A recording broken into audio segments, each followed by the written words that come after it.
Hello friends, स्वागत है आपका अपने चैनल #क्रिएटिव आरती पोरवाल में। दोस्तों, मैं हूं आरती और आज हम बात करेंगे नीट 2021 एग्ज़ाम की। जी हां दोस्तों, सभी स्टूडेंट्स को नीट 2021 एग्ज़ाम की date, syllabus, schedule, registration online offline mode होगा, सब चीज़ की इन्फॉर्मेशन के लिए परेशान है कि एजुकेशन मिनिस्टर रमेश पोखरियाल जी ने क्या निर्णय लिया है। तो दोस्तों, आज हम इन सब बातों पर बात करेंगे। इसके अलावा जेई की भी बात करेंगे। जेईई का जो एग्ज़ाम होगा 2021 का, उसमें भी क्या नए परिवर्तन किए गए हैं, रमेश पोखरियाल जी ने क्या निर्णय लिया है इन दोनों कॉम्पिटिशन्स के लिए। आज अपने वीडियो में हम इन्हीं सब चर्चा करेंगे, इन्हीं सब बातों पर। तो दोस्तों, इसके लिए अगर आपने अभी तक मेरे चैनल को सब्सक्राइब नहीं किया है, मेरे चैनल पे नए हैं, तो जल्दी से सब्सक्राइब कर लीजिए और उसके आगे जो बेल आइकन का बटन है उसे भी प्रेस कर लीजिए ताकि सारी लेटेस्ट इन्फॉर्मेशन आपको सबसे पहले मिल सके। और अगर आपको ये वीडियो अच्छा लगे तो प्लीज़ इसको लाइक और शेयर भी करिएगा। तो चलिए दोस्तों, आपको बताते हैं। सबसे पहले हम बात करेंगे नीट की।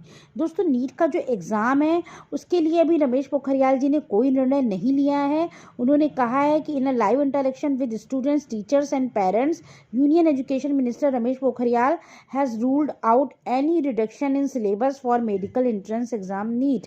एक चीज़ का डेट वाइज तो कोई निर्णय नहीं लिया है, लेकिन उन्होंने ये कह दिया है कि सिलेबस में कोई भी रिडक्शन नहीं हुआ है, यानी जो नीट का सिलेबस है पूरा ही आएगा।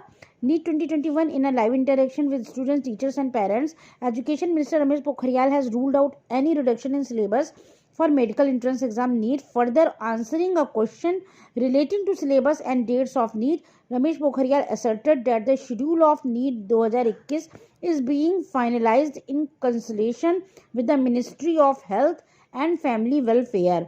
The suggestion of joint entrance examination. दोस्तों, नीट की बात में तो उन्होंने बस इतना ही कहा है कि अभी इस पर कंसल्ट करके ministry of health and family welfare से ही हम कोई डिसीज़न लेंगे। लेकिन हाँ, सिलेबस की जो बात है वो उन्होंने कह दी कि सिलेबस कम नहीं होगा। दूसरी चीज़, एग्ज़ाम ऑफलाइन मोड में होगा। और तीसरी चीज़ जो नीट के लिए उन्होंने कही है कि NEET was postpone this year due to the कोविड-19 पैंडेमिक, यानी कोविड-19 के कारण नीट का एग्ज़ाम पोस्टपोन तो होना ही है। मतलब आप ये मान के चलिए कि नीट का एग्ज़ाम अगर मई में होता था तो इस बार जून से पहले नहीं होगा। ठीक है, अब बात कर लेते हैं जेई मेंस की। दोनों जेई मेंस का जो उन लोग के बच्चों के लिए बहुत ही गुड न्यूज़ है, क्योंकि उन लोगों के लिए चार घोषणाएं की हैं अपने एजुकेशन मिनिस्टर जी ने। मैं एक एक करके आपको बताती हूँ। दोस्तों, सबसे पहली बात, अब जो एग्ज़ाम है वो साल में 4 बार होगा। ये बहुत बड़ी खबर है कि साल में 4 बार जेई मेन का एग्ज़ाम होगा, फरवरी, मार्च, अप्रैल, मई। तो दोस्तों, 4 बार आपको एग्ज़ाम देने का मौका मिलेगा।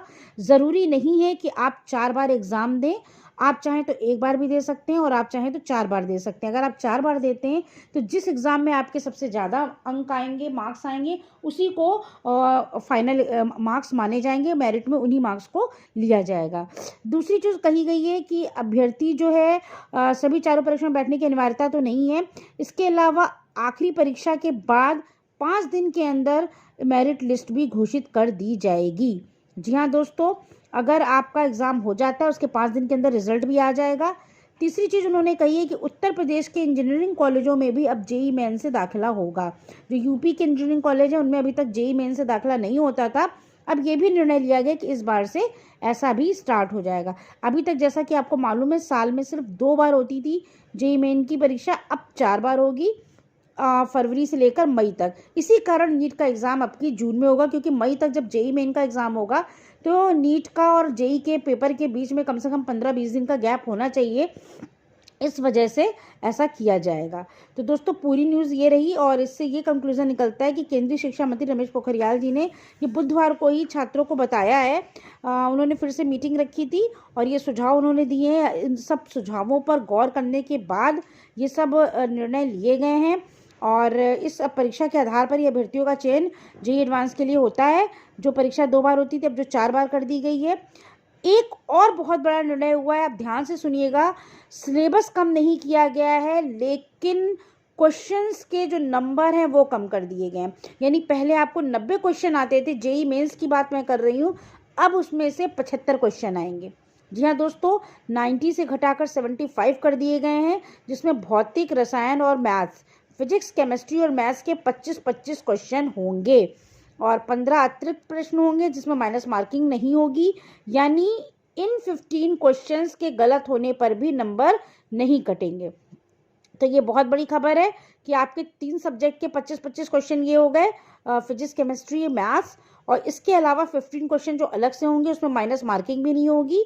और एक और ये राहत पहले ही दे दी गई थी कि इंग्लिश के अलावा 13 भाषाओं में और ये पेपर जो है एनटीए कराएगा जेईई मेन का, जिसमें से अंग्रेजी के अलावा हिंदी, गुजराती, असमी, उर्दू, बंगाली, कन्नड़ और तमिल और तेलुगु शामिल है। ठीक है, तो दोस्तों ये पूरी न्यूज़ थी जो मैंने आपको बता दी, और 16 जनवरी तक इसके लिए आवेदन आप कर सकेंगे। 16 जनवरी से आवेदन स्टार्ट हो जाएंगे।